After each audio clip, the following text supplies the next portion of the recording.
अनिल नटवर मथानिया जो कि 20 साल का बहुत ही मासूम सा और एक शरीफ सा लड़का था।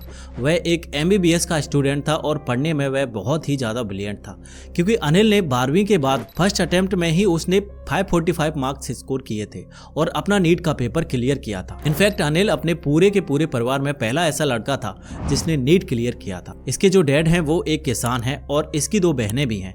कहने का मतलब ये है कि that Anil was the only son of his parents. NEET clear करने के बाद अनिल को कुछ चॉइस मिली थी कॉलेज चूज करने में, तो उसने यहाँ पे प्रेफर किया था GMERS मेडिकल कॉलेज जो कि धारपुर में है। एंड धारपुर जो है वो पठान डिस्ट्रिक्ट जो है गुजरात की वहाँ पड़ता है।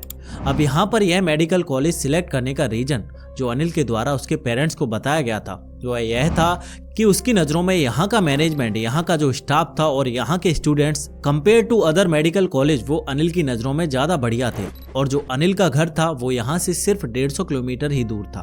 तो यह भी एक रीजन था। अनिल को फाइनली अब एक बहुत ही अच्छा मेडिकल कॉलेज मिल चुका था और अब वो बहुत ही ज़्यादा खुश भी था, क्योंकि हर एक स्टूडेंट्स का ड्रीम होता है ना एक अच्छा कॉलेज मिलना, खासकर किसी मेडिकल के स्टूडेंट्स को।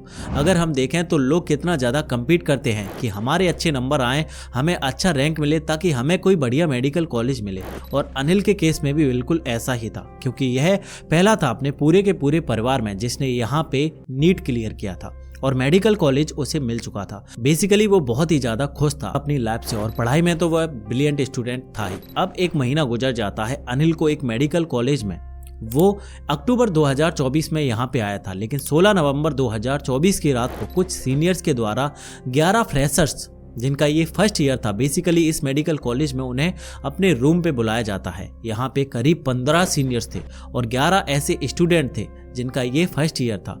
उसमें से अनिल भी एक था। वो वहाँ पे सबसे पहले उन्हें अपना इंट्रोडक्शन करने को बोलते हैं, उसके बाद वो उन्हें गालियाँ देते हैं और फिर भी उनका मन नहीं भरता है तो वो उनसे नाचने क्यों कहते हैं। अब यह सब देखकर अनिल के माइंड में उस वक्त क्या चल रहा था यह सिर्फ अनिल को ही पता है, बट फॉर श्योर यह चीज़ तो जरूर उसके माइंड में आई होगी कि इतनी मेहनत करने के बाद, इतनी डेडिकेशन से पढ़ने के बाद भी उसे अपने सीनियर्स के सामने यह सब करना पड़ रहा है। एक्चुअली जो यह सीनियर्स थे वो इन सब की रैगिंग कर रहे थे और यहाँ पे इन लोगों ने करीब 4 घंटे तक उन सबको खड़ा कर रखा था और बैठने को किसी को भी परमिशन नहीं थी एक्सेप्ट 2 सीनियर्स। यह सब यहाँ पे 16 नवंबर की रात को करीब 9 बजे से शुरू हुआ था और 12:30 यानी 17 नवंबर तक यह सब चलता रहा। और इतने टाइम तक जो सारे के सारे फ्रेशर्स थे ये खड़े थे। अब यहाँ पे इन सबको इतना टाइम गुजर चुका था और अभी तक ये लोग खड़े थे। तो इसी बीच अनिल अनकॉन्शियस हो जाता है और बेहोश हो जाता है और अभी तक ये सब चीजें सीनियर्स को नॉर्मल लग रही थी, लेकिन काफी टाइम तक जब अनिल को होश नहीं आता है तो अब उन्हें भी डर लगने लगता है कि यहाँ पे कुछ तो मसला खराब है। और जब यहाँ पे मसला हाथ से निकल जाता है तो फाइनली अब डिसाइड करते हैं कि जो हॉस्टल का वहाँ पे डीन था जिसका नाम था हार्दिक शाह, उसे ये सारी की सारी बातें बताते हैं और यहाँ पे फौरन ही एंटी रैगिंग कमेटी के द्वारा जो अनिल था उसे पास के ही हॉस्पिटल में भेज दिया जाता है। बट उससे पहले ही अनिल पास डबे उसकी डेथ हो जाती है। यहाँ पे बहुत सारे लोग यह क्वेश्चन पूछेंगे कि भला 4 घंटे खड़े रहने से भी किसी की डेथ हो सकती है, एंड आई गेस ये एक जेन्युइन क्वेश्चन है। और यहाँ पे आई थिंक कुछ ना कुछ ऐसा ऑड हुआ है जो कि मेडिकल कैंपस के द्वारा यहाँ पे छुपाने की कोशिश भी की जा रही, और यहाँ पे डेथ का एक्चुअल रीजन क्या था वह अभी तक किसी को भी नहीं पता है। शनिवार रात को एक स्टूडेंट हमारे हॉस्टल में एक सडनली कोलैप्स हो गया। उसको फिर बच्चे हॉस्पिटल में लेके गए और उसको रिवाइव करने का ट्राई किया, बट वो रिवाइव नहीं हो सका। बच्चे को पता चला तो वो 2-3 घंटे से वो इंट्रोडक्शन के लिए मिले थे सीनियर से और वो बातें कर रहे थे और suddenly that student collapse. Anyway अब रात के करीब 1 बजे अनिल के घर पर कॉल की जाती है और उसके पेरेंट्स को ही बताया जाता है कि अनिल की डेथ हो चुकी है। उसके पेरेंट्स को भी बिलीव नहीं होता है, वो भी एकदम शॉक्ड हो जाते हैं।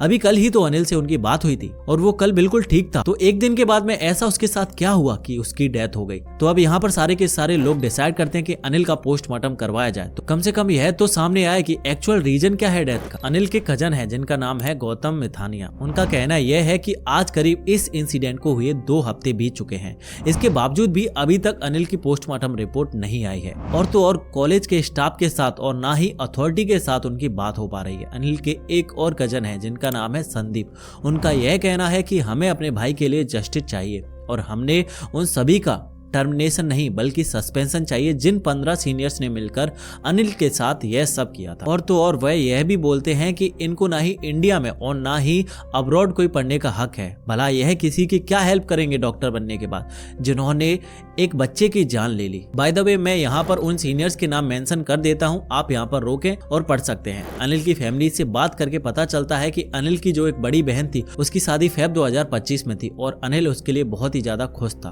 और वेट कर रहा था। बट अब यह सब कुछ बिखर चुका है और कुछ नालायक लोगों की वजह से एक पूरा का पूरा परिवार आज बिखर चुका है। गाइस, वन मोर थिंग कि अभी तक ये इंसिडेंट मीडिया में उतना ज्यादा हाईलाइट नहीं किया गया है जितना इसे होना चाहिए था। यहाँ पे इस कैंपस के और इन स्टूडेंट्स को बचाने की बहुत कोशिश की जा रही और हम इस केस को एक्सपोज करेंगे ताकि अनिल जैसे इंसिडेंट और किसी के साथ ना हो। और एक और चीज, जो भी आगे इस केस में और चीजें डिस्क्लोज होंगी जैसे कि अनिल के पोस्टमार्टम रिपोर्ट, वो मैं आपको कमेंट बॉक्स में पिन कर दूंगा। बाकी आई होप आपको ये वीडियो पसंद आया होगा। अगर आपको यह वीडियो पसंद आया हो तो इसको शेयर जरूर करना एंड चैनल को प्लीज सब्सक्राइब जरूर करना।